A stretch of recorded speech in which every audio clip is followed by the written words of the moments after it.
সুপ্রিয় শিক্ষার্থীবৃন্দ, সবাইকে হেমন্তকালীন শুভেচ্ছা। নিশ্চয়ই পিঠাপুলি খাচ্ছ, সেই সঙ্গে বাসায় আছো। তো আজকে তোমাদেরকে যে বিষয়টা পড়াবো সেটা সবাই তো জানো, ফিনান্স ব্যাংকিং অভিমা দ্বিতীয় পত্র থেকে। আমি Fatematul Zohra, Narayanganj high school and কলেজে অনলাইন শ্রেণী কার্যক্রমে তোমাদেরকে স্বাগত জানাচ্ছি। তো আজকে তোমাদের কিছু কথা বলবো, সেটা হচ্ছে আমাদের যুব সমাজে যে মাদকের যে প্রভাব সেটা নিয়ে একটু কথা বলবো।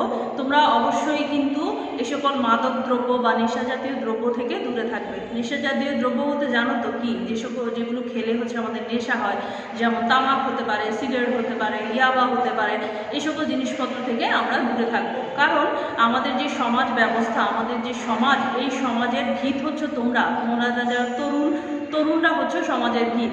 আর এই মাদকের প্রভাব যাদের উপরে সবচেয়ে বেশি পড়ে সেটা হচ্ছে আমাদের তরুণ বা যুব সমাজ। এখন আমাদের যুব সমাজ যদি মাদক দ্রব্যের দ্বারা ধ্বংস হয়ে যায় তাহলে কি হবে? তাহলে আমাদের সমাজ ব্যবস্থা কিন্তু ভেঙে পড়বে, আমাদের সমাজ গঠন আমরা করতে পারবো না। কারণ তোমরা হচ্ছে ভবিষ্যৎ, এই দেশের, এই জাতির ভবিষ্যৎ। তোমরা এক সময় বড় হবে, তোমরা এই দেশকে গঠনে সহায়তা করবে, দেশকে নেতৃত্ব দিবে।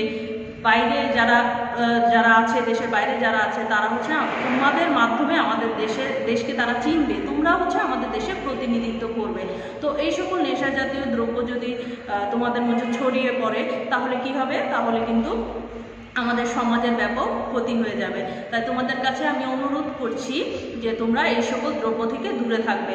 পাশাপাশি তোমাদের যে সকল বন্ধু বান্ধব এই সকল নেশা জাতীয় দ্রব্য গ্রহণ করছে তাদের থেকে আসলে তাদেরকে ঘৃণা করবে না, নেশাকে ঘৃণা করবে, কিন্তু যারা নেশা গ্রহণ করে তাদেরকে কিন্তু সহায়তা করতে হবে, যেন তারা এই যে খারাপ কাজটি করছে, এই যে নৈতিক অবক্ষয়টি হচ্ছে, সেই থেকে যেন তারা দূরে সরে আসে। তার মানে তাদেরকে ঘৃণা করা যাবে না, নেশা যারা গ্রহণ করে তাদেরকে ঘৃণা করা যাবে না, নেশা জাতীয় দ্রব্যকে ঘৃণা করতে হবে। কারণ জানো তো, পরিবারের একজন মাদক গ্রহণ করা মানে কি, পুরো পরিবারই কিন্তু ধ্বংস হয়ে যায়। তাদের যেমন স্বাস্থ্যের যেমন ক্ষতি হচ্ছে, অর্থনৈতিক ক্ষতি হচ্ছে, প্লাস সামাজিক ক্ষতি হচ্ছে। এখন স্বাস্থ্যের ক্ষতি কীভাবে হয়? যারা তামাক গ্রহণ করে, নিকোটিন গ্রহণ করে বা সিগারেট, দেখবে যে তোমরা নেটে যদি সার্চ দাও তাহলে দেখতে পাবে ফুসফুস, মানে তামাক গ্রহণ করার পরে ফুসফুসের অবস্থাটা যদি দেখো, একদম দেখবে কালো হয়ে গিয়েছে। তার মানে কি, ওই যে নেশাটা আমরা নিচ্ছি আমাদের ভিতরে গিয়ে আমাদের ফুসফুসকে, আমাদের দেহকে একদম ধ্বংস করে দিচ্ছে। তার মাধ্যমে কি হয়? আমরা কিন্তু আসলে আমাদের যে মানসিক অবস্থা সেটা কিন্তু সুস্থ থাকে না, আমরা চিন্তা করতে পারি না, সুষ্ঠুভাবে চিন্তা করতে পারি না, আমরা আমাদের পরিবারের মানুষের ক্ষতি করতে চাই, আর্থিকভাবে ক্ষতি হচ্ছে, বাবা মাকে টর্চার করি টাকা দেওয়ার জন্য, নেশা জাতীয় দ্রব্য গ্রহণ করার জন্য। অনেক সময় আমরা কী হয়, অনেক খারাপ কাজও করে ফেলি, চুরি করে, ডাকাতি করে, অনেকে বাসা থেকে না পেলে বাইরে থেকে নেয়, এবং কোনোখান থেকেই যখন জোগাড় করতে পারে না তখন কি হয়, পরিবারে অশান্তির সৃষ্টি করে, মাকে মারতে যায়, বাবাকে মারতে যায়। তার মানে আমাদের অর্থনৈতিক, পারিবারিক সব দিক থেকে কিন্তু আমাদের ক্ষতি হচ্ছে। আর সমাজ ব্যবস্থা কি, সমাজে সব ছড়িয়ে পড়ছে, যারা সুস্থ আছে তারা এগুলো গ্রহণ করে সমাজ ব্যবস্থাটাই নষ্ট করে দিচ্ছে। আমরা পড়ালেখা শিখছি আমরা একজন ভালো মানুষ হওয়ার জন্য, কিন্তু নেশা জাতীয় দ্রব্য গ্রহণ করে আমাদের পরিবারকে আমরা বিপদগ্রস্ত করব না। মাদককে আমরা সবসময়ই না বলবো, শুধু কারো ভয়ে যে আমাদের টিচার আমাকে দেখে ফেলবে বা মা বাবা দেখে ফেলবে, এই জন্য যে গ্রহণ করবো না, তাদের দেখে লুকিয়ে ফেলবো, এই ধরনের টেন্ডেন্সি যেন আমাদের মাঝে না থাকে। আমরা মাদককে না বলবো মানে না, মা বাবার সামনেও না, শিক্ষকদের সামনেও না, কারো সামনেই না, আমরা মাদক দ্রব্য গ্রহণ করব না। এই যেন হয় তোমাদের প্রতিজ্ঞা। আশা করি তোমরা মিসের অনুরোধটা রাখবে এবং এই সকল মাদক জাতীয় দ্রব্য থেকে দূরে থাকবে। নিজের অর্থনৈতিক অবস্থা খারাপ করবে না, পারিবারিক অবস্থাও খারাপ করবে না। কারণ কি, এই নেশা জাতীয় দ্রব্য কিন্তু আমাদের মানসিক চিন্তা চেতনাকে কিন্তু একদম পুরোপুরি বিনষ্ট করে দেয়। তো যদি পুরোপুরি বিনষ্ট করে দেয় আমরা কিন্তু সুস্থ চিন্তা কখনোই করতে পারবো না। প্লাস আমাদের যারা ছোট ভাই বোন আছে তারা কিন্তু আমাদের কাছ থেকে এগুলো শিখবে, ঠিক আছে? তো তোমরা হচ্ছে বড়, তোমরা হচ্ছে সিনিয়র, তোমাদেরকে দেখে ছোটরা যেহেতু শিখবে, ছোটদেরকে তো ভালো জিনিস শিক্ষা দিতে হবে, খারাপ কোনো জিনিস আমরা ছোটদেরকে শিক্ষা দিব না, ঠিক আছে? তাহলে আমরা দেশের স্বার্থে, নিজেদের স্বার্থে, আমাদের পরিবারের স্বার্থে মাদক দ্রব্যকে না বলি। তাহলে চলো আজকে আমাদের অনলাইন শ্রেণী কার্যক্রম যেটা, সেটা নিয়ে আলোচনা করব। তো আমরা অগ্নিবীমা পড়ছিলাম, আমাদের 13তম অধ্যায় ফিনান্স ব্যাংকিং বীমা দ্বিতীয় পত্র থেকে। মনে আছে তো অগ্নি বীমা কাকে বলে? আগুন লাগার জন্য অগ্নিজনিত কারণে যে সকল ক্ষতি হয় সেই সকল ক্ষতির জন্য যে ব্যবস্থা, প্রতিরোধমূলক ব্যবস্থা, সেটাই হচ্ছে অগ্নি বীমা। তো আমরা আজকে পড়বো অগ্নি বীমার শ্রেণী বিভাগ। তাহলে চলো আমরা আমাদের আজকের অনলাইন শ্রেণী কার্যক্রমে চলে যাচ্ছি। তো আমরা প্রথমে যে জিনিসটা করবো সেটা হচ্ছে অগ্নি বীমার শ্রেণী বিভাগ। অনেকগুলো শ্রেণী বিভাগ আছে, তো তার মধ্যে ইম্পর্টেন্ট যেগুলো সেগুলো আমরা পড়বো। এবং অগ্নি বীমা থেকে যে প্রশ্ন আসে, তোমাদেরকে বলেছিলাম যে অগ্নি বীমা থেকে কিন্তু একটা প্রশ্ন আসে। তার মানে এই চ্যাপ্টারটা যদি আমরা পড়ি তাহলে কিন্তু এটা বিফলে যাবে না, একটা প্রশ্নের অ্যান্সার আমরা অবশ্যই দিতে পারবো। আমাদের বীমা অংশ থেকে যে প্রশ্ন আসে তার মধ্যে থেকে একটা কোশ্চেন থাকবে আমাদের অগ্নি বীমা থেকে, এবং তার মধ্যেও স্পেসিফিক যেই জায়গাটি থেকে প্রশ্নগুলো এসে থাকে সেটা হচ্ছে অগ্নি বীমার শ্রেণী বিভাগ। বিভিন্ন ধরনের শ্রেণী বিভাগ আছে এবং এই শ্রেণী বিভাগগুলো থেকে ঘুরিয়ে ফিরিয়ে কিন্তু এই যে প্রশ্নগুলো আসে, এবং পাশাপাশি ছোট্ট একটা ম্যাথ আছে 2 লাইনের, সেই ম্যাথটাও প্রায় সময় এসে থাকে। তো তোমরা একটু ভালোভাবে বোঝার চেষ্টা করবে। তো প্রথম যেটি সেটা হচ্ছে মূল্যায়িত বীমাপত্র।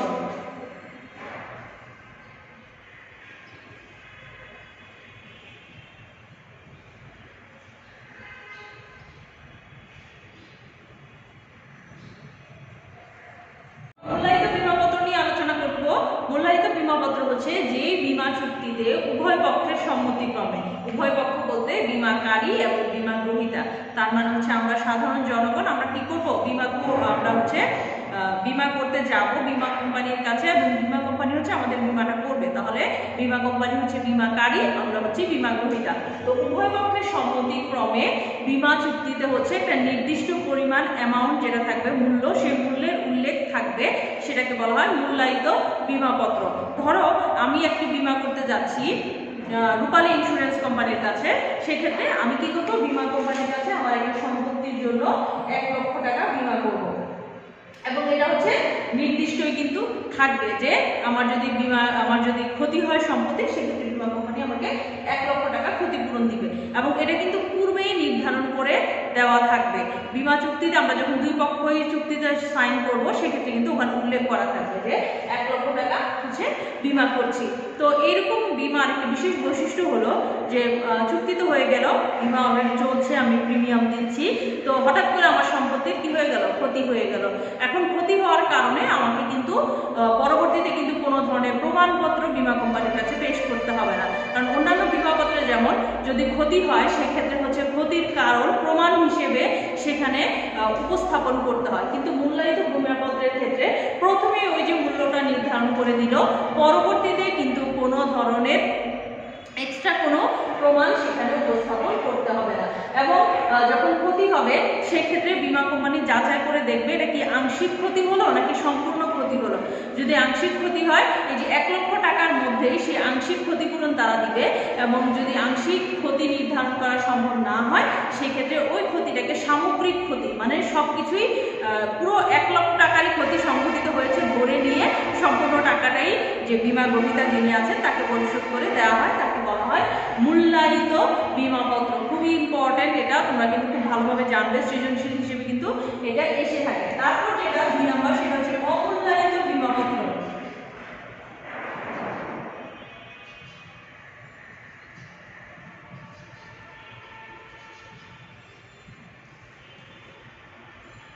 দেখো একটা হচ্ছে মূল্যায়িত এবং এটা হচ্ছে অমূল্যায়িত। তার মানে বীমা যখন করা হয়, বীমা চুক্তি যখন সংগঠিত হয়, তখন কিন্তু কোনো টাকা ফিক্সড করে উল্লেখ করা সেখানে থাকে না। শুধুমাত্র যেই সকল সম্পত্তি হচ্ছে অগ্নিজনিত ক্ষতির কারণে নষ্ট হতে পারে সেই সকল সম্পত্তি এর আওতায় এনে এমনি একটা বীমা চুক্তি করা হয়, এবং পরবর্তীতে যখন ক্ষতি সংঘটিত হয় তখন হচ্ছে সবকিছু যাচাই বাছাই করে কোন কোন সম্পত্তি বিনষ্ট হলো এবং কত টাকা বিনষ্ট হলো, তখন হচ্ছে টাকার অ্যামাউন্টটা পরিশোধ করে দেওয়া হয়। এক্ষেত্রে যেহেতু কোনো সম্পত্তি স্থায়ীভাবে বা নির্দিষ্ট করে ফিক্সড করে কোনো সম্পত্তির কথা উল্লেখ করে দেওয়া থাকে না, সেই জন্য এই যে অমূল্যায়িত বীমাপত্র, এর আরেক নাম হচ্ছে খোলা বীমাপত্র। মনে রাখবেন, অমূল্যায়িত বীমাপত্র আসতে পারে বা খোলা বা ওপেন বীমাপত্র হিসেবেও আসতে কিন্তু পারে, তখন যেন তোমাদের মিস না হয়। তো অমূল্যায়িত বীমাপত্র আরেকটা হচ্ছে খোলা বীমাপত্র। তার মানে মূল্যায়িত বীমাপত্রে যেমন বীমা চুক্তি করার সময় নির্দিষ্ট করে নির্দিষ্ট অ্যামাউন্টের উল্লেখ থাকে, অমূল্যায়িত বীমাপত্রে এরকম কোনো অ্যামাউন্টের উল্লেখ কিন্তু থাকে না, সেজন্য এর নাম হচ্ছে অমূল্যায়িত বীমাপত্র।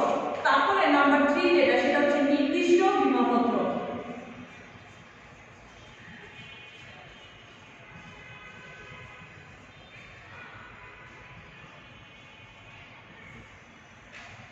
যে বীমাপত্রে হচ্ছে যে বীমা চুক্তিতে একটি নির্দিষ্ট অ্যামাউন্ট ফিক্সড করে বলা থাকবে সেটাকে বলা হবে নির্দিষ্ট বীমাপত্র।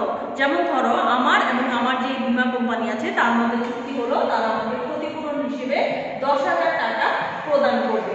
এখন আমার যে ক্ষতি হলো সেটা দেখা গেল 15,000 টাকা হতে পারে ক্ষতি, সেক্ষেত্রে বীমা কোম্পানি কিন্তু আমাকে 10,000 টাকাই প্রদান করবে। ঠিক আছে, 10,000 টাকা উল্লেখ ছিল চুক্তিতে, ওরা আমাকে ক্ষতি যদিও 15,000 টাকা হয়েছে ওরা আমাকে 10,000 টাকাই প্রদান করবে।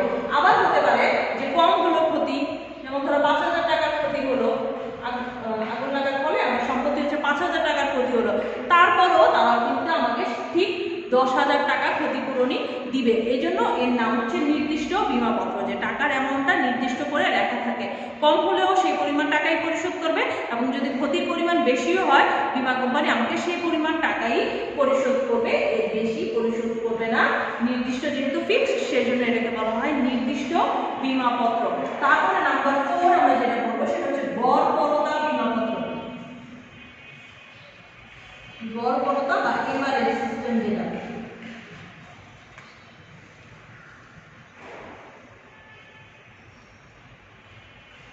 এটা হচ্ছে নির্দিষ্ট বীমাপত্রের সম্পূর্ণ উল্টো, সম্পূর্ণ বিপরীত। নির্দিষ্ট যেমন ফিক্সড করে লেখা থাকে, কিন্তু গড়পরতা বীমাপত্রে বীমা চুক্তিতে এই ধরনের নির্দিষ্ট করে কোনো কিছু উল্লেখ করা থাকবে না। ক্ষতি সংঘটিত হওয়ার পরে একটা এভারেজ হারে একটি অ্যামাউন্ট ধরিয়ে দেওয়া হয়, বীমা যে গ্রহীতা তাকে ধরিয়ে দেওয়া হয়।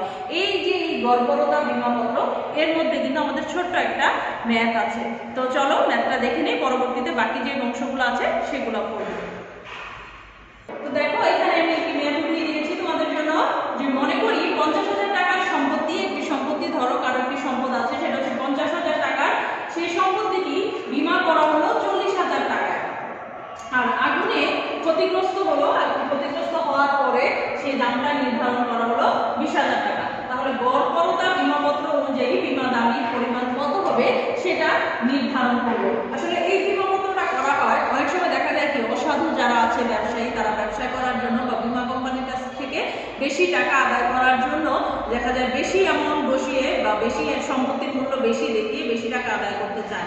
তো এই গড়পরতা বীমাপত্রের ক্ষেত্রে এই ধরনের কোনো সুযোগ থাকে না, কারণ হচ্ছে তখন এই সম্পত্তিটা যখন আগুন লাগলো সেই সময় যে বাজার মূল্য সেটা কিন্তু আগে ঠিক করা হয় এবং তারপরে হচ্ছে বীমা দাবির টাকা কত হবে সেটা নির্ধারণ করে দেওয়া হয়। এই জন্য বীমা গ্রহীতা এবং বীমাকারী উভয় পক্ষই কিন্তু যে টাকাটা, যে নির্দিষ্ট যেই টাকা অরিজিনাল যে টাকা পাওয়ার কথা ক্ষতি হলো সেই টাকাটা কিন্তু পায়, এক্সট্রা কোনো টাকা দেওয়ার কিন্তু এখানে সুযোগ থাকে না। তো সূত্রটা হলো ক্ষতি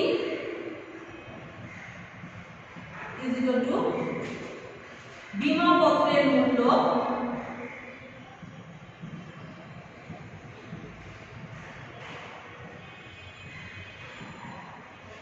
ভাগ হচ্ছে দুর্ঘটনাকালে সম্পত্তির প্রকৃত মূল্য।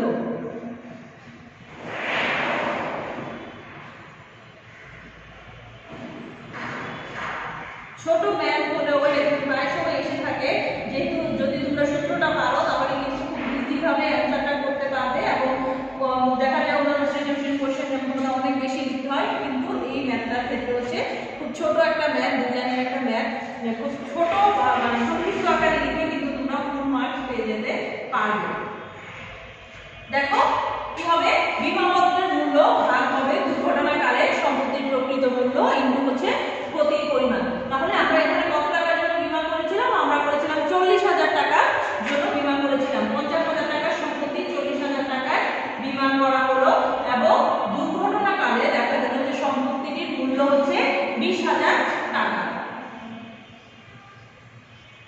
তো দেখো বীমাপত্র বীমা দাবি সমান কত টাকা হবে? বীমাপত্রের মূল্য হচ্ছে 40,000 টাকা, দুর্ঘটনাকালে সম্পত্তির মূল্য হচ্ছে 50,000 টাকা এবং ক্ষতি হলো 20,000 টাকা। তাহলে আমরা যদি কাটি সেই সম্পত্তির মূল্য কত আসবে? দেখো টোটালে তোমাদের কাছে যদি ক্যালকুলেটর থাকে সেই ক্যালকুলেটর দিয়ে হিসাব করে দেখবে। সম্পত্তির মূল্য আসবে হচ্ছে 40,000, 50,000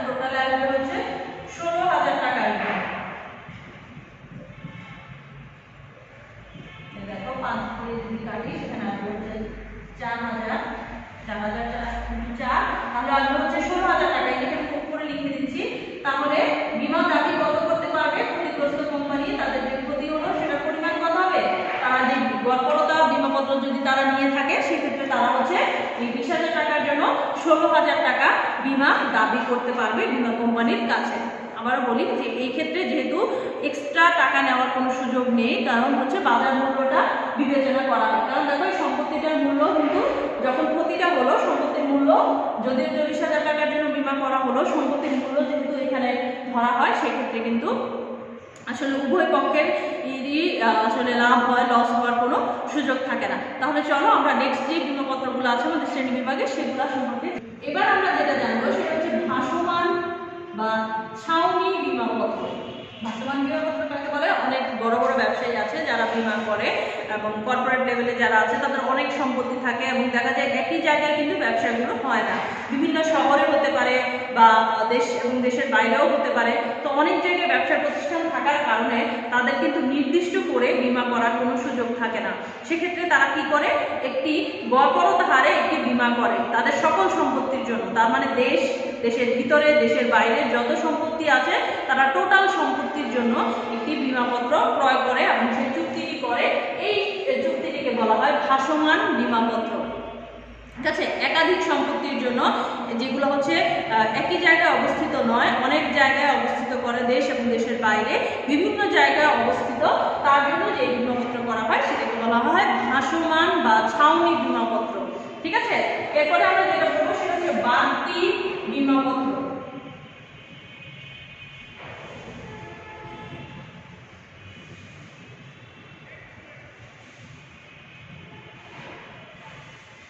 বাড়তি বিমাপত্রে একটি ধরো একটি গোডাউনে কোনো পণ্য রাখা হলো, তো সেই পণ্য ন্যূনতম কি পরিমাণ পণ্য সেখানে মজুদ থাকবে সেটা আগে নির্ধারণ করা হয়। এখন একটি গোডাউনে পণ্য থাকে, তোমরা তো তোমাদের যে পঞ্চম অধ্যায় সেখানে ফিনান্স ব্যাংকিং বিমা প্রথম পত্রের যে পঞ্চম অধ্যায় সেখানে মজুদ পণ্য সম্পর্কে আমরা ম্যাথ করিয়েছি। তো এই ম্যাথটা আসলে এখানে কাজে লাগবে বাড়তি বিমাপত্রের ক্ষেত্রে, যে একটি গোডাউনে ন্যূনতম কতগুলো পণ্য থাকতে পারে সেই পণ্যের উপর নির্ধারণ করে, প্লাস হচ্ছে এই ধরনের বিমাপত্রের ক্ষেত্রে আসলে কি গোডাউনে পণ্য কিন্তু আসা যাওয়া করবে, মানে একটি ফিক্স না বা বেশি থাকবে এরকমও না। প্রথমে ন্যূনতমটা ধরে তারপর হচ্ছে কি পরিমাণ পণ্য গোডাউনে আসা যাওয়া করবে তার জন্য একটা আলাদা বিমাপত্র করা হয়। ন্যূনতমের জন্য একটা করা হয় এবং হচ্ছে এক্সট্রা কি আসবে যাবে আসা যাওয়া করবে তার জন্য আলাদা একটা বিমাপত্র করা হয়, তাকে বলা হয় বাড়তি বিমাপত্র। যেহেতু একটা বিমাপত্রের সাথে আরেকটা এক্সট্রা বিমাপত্র করা লাগছে সেটাকে বলা হয় বাড়তি বিমাপত্র। এবং নির্দিষ্ট মেয়াদ শেষে বা নির্দিষ্ট সময় পর পর কিন্তু কি পরিমাণ পণ্য গোডাউনে মজুদ আছে সেটা বিমা কোম্পানিকে জানাতে হয়। বা কি পরিমাণ পণ্য আসলো, ধরো 500 পণ্য মজুদ রাখে ন্যূনতম, প্লাস হচ্ছে তাদের পরবর্তী মাসে তাদের সেই 500 যে মজুদ ছিল সেখান থেকে কমে গেল, 400টি পণ্য মজুদ হিসেবে আসে। এই ধরনের চেঞ্জগুলো কিন্তু বিমা কোম্পানিকে জানিয়ে দিতে হবে। তারপরে আমরা যেটা করবো সেটা হচ্ছে ঘোষণাযুক্ত বিমাপত্র।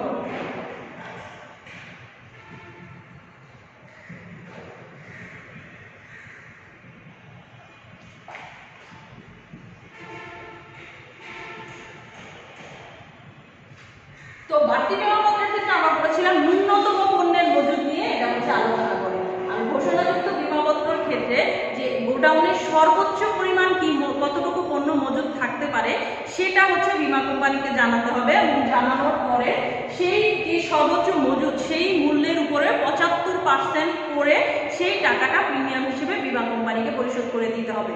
ঠিক আছে, সর্বোচ্চ পণ্য সর্বোচ্চ কত টাকার পণ্য গোডাউনে মজুদ থাকতে পারে সেটা ঘোষণা দিতে হবে এবং ঘোষণা দেওয়ার পরে সেই মূল্যের 75% বিমা কোম্পানিকে প্রিমিয়াম হিসেবে পরিশোধ করে দিতে হবে একবারে।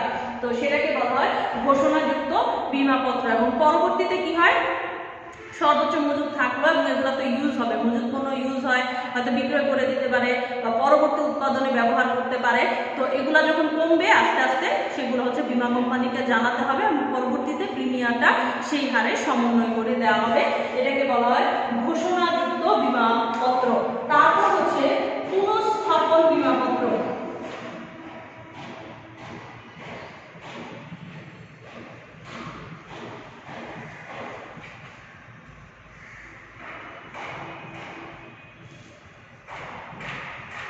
পুনঃস্থাপন বিমাপত্র হচ্ছে যেই বিমা বিমা চুক্তিতে একটি সম্পত্তি ক্ষতি হলে সম্পত্তির বিপরীতে বা ক্ষতির বিপরীতে টাকা পরিশোধ না করে সেই সম্পত্তিটি আবার পুনরায় স্থাপন করে দেওয়া হবে, সেটাকে বলা হয় পুনঃস্থাপন বিমাপত্র। ধরো আমার একটি বাড়ি আছে এবং বাড়িটি আমি বিমা কোম্পানির কাছে বিমা করলাম যে বাড়িটি যদি অগ্নিজনিত কারণে যদি কোনো ধরনের ক্ষতি হয় সেক্ষেত্রে হচ্ছে বিমা কোম্পানি আমাকে ক্ষতিপূরণ দিবে।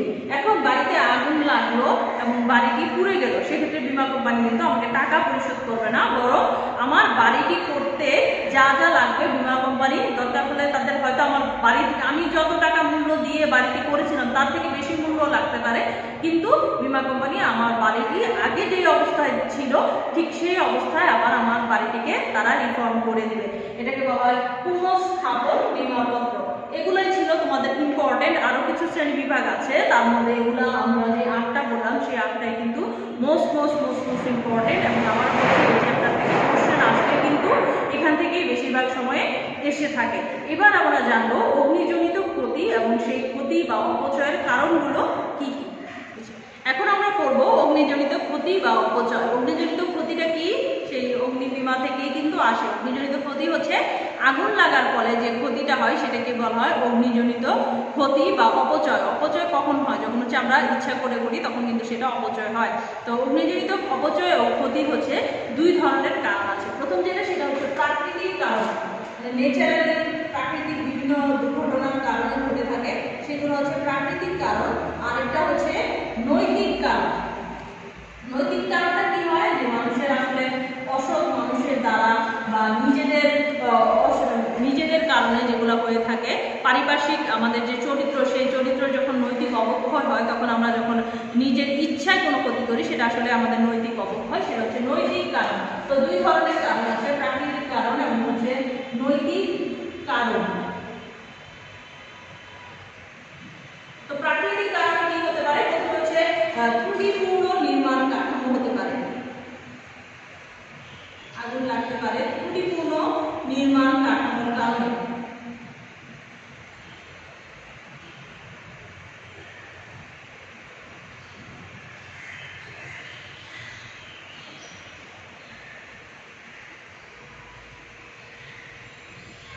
এখন ধরো আমরা একটা বিল্ডিং করছি কিন্তু সেখানে হচ্ছে সিমেন্ট কি দিলাম, নিম্নমানের সিমেন্ট দিলাম, নিম্নমানের রড দিলাম, বা যতটুকু বালি পাথর মিক্স করে দেওয়ার কথা ছিল, বালির অনুপাতে সিমেন্ট দেওয়ার কথা ছিল সে পরিমাণ দিলাম না, সেটা হচ্ছে ত্রুটিপূর্ণ।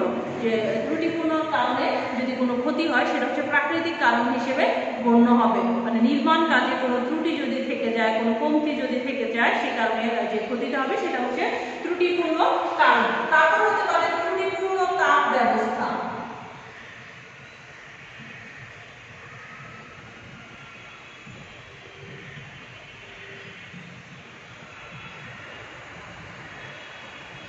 যে সকল বিল্ডিং এ সাধারণত ধরো ইলেকট্রনিক জিনিসপত্র মানে কারেন্টের দ্বারা বেশি কাজ করা হয় বা কয়লার দ্বারা, রাসায়নিক জিনিসপত্র দ্বারা কাজ করা হয়, সেখানে হচ্ছে তাপ ব্যবস্থাটা হঠাৎ করেই হচ্ছে তাপে বেড়ে যেতে পারে, কারণ এগুলো হচ্ছে দাহ্য পদার্থ। কয়লাতে যদি আগুন লাগে তাহলে সেটা দাও দাও করে জ্বলবেই। তো বা রাসায়নিক যে সকল কারখানা, পুরান ঢাকার কথা আমরা যখন জানি যে পুরান ঢাকায় যখন আগুন লেগেছিল তখন কি হয়েছিল? একদম বিস্ফোরণ হয়ে গিয়েছিল। কারণ হচ্ছে সেখানে রাসায়নিক বিভিন্ন দ্রব্যাদি থাকার কারণে যখন আগুনটা লাগলো অল্প পরিমাণে তখন কিন্তু একদম দাও দাও করে আশেপাশে যা ছিল সবকিছু একদম পুড়িয়ে দিল। তো এরকম ত্রুটিপূর্ণ তাপ ব্যবস্থার কারণেও কিন্তু আগুন লাগতে পারে। তারপর হচ্ছে বিপজ্জনক প্রক্রিয়ার ব্যবহার।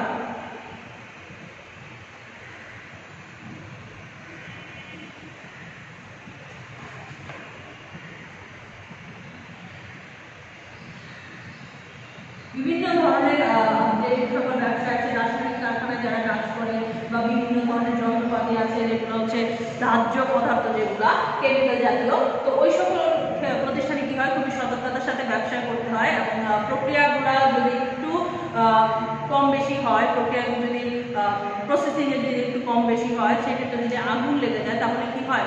সাথে সাথেই কিন্তু আগুন লেগে পুরো প্রতিষ্ঠানকে ধ্বংস করে দিবে। তো এই সকল বিপজ্জনক কাজ যেখানে করা হয় সেই কাজগুলোর কারণেও কিন্তু আগুন লাগতে পারে। তো এটাও আমরা একটা প্রাকৃতিক কারণ হিসেবে ধরে নিই। তারপর হচ্ছে প্রতিষ্ঠানের প্রকৃতি। যে সকল প্রতিষ্ঠানে আসলে এ ধরনের বিপজ্জনক কাজ করা হয়ে থাকে আসলে ওরা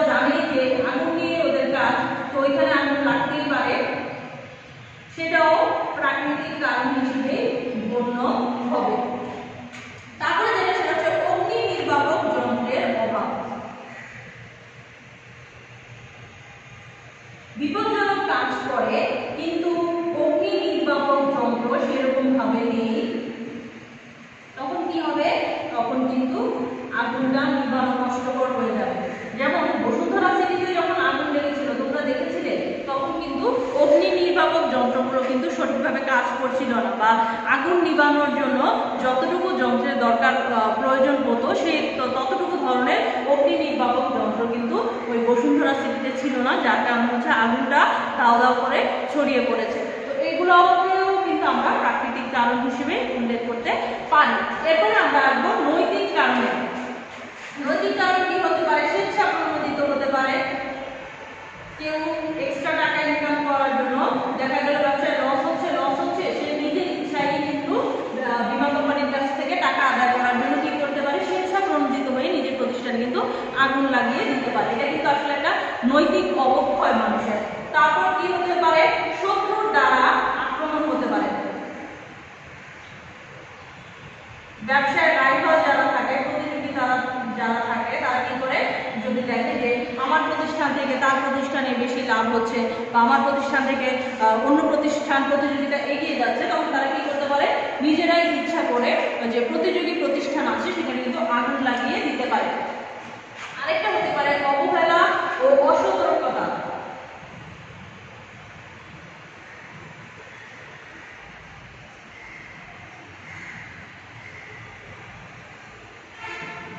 যে আমি জানি আমি বিপজ্জনক জিনিস নিয়ে কাজ করছি, যে সকল বিপজ্জনক প্রতিষ্ঠান আছে যেখানে আগুন লাগার সম্ভাবনা বেশি, সেখানে কিন্তু যে অগ্নি নির্বাপক যন্ত্রগুলোও কিন্তু সেই পরিমাণেই রাখতে হবে, যে পরিমাণে রাখলে আমার হচ্ছে আগুনটা লাগার ফলে আমি সহজেই নিভিয়ে দিতে পারবো।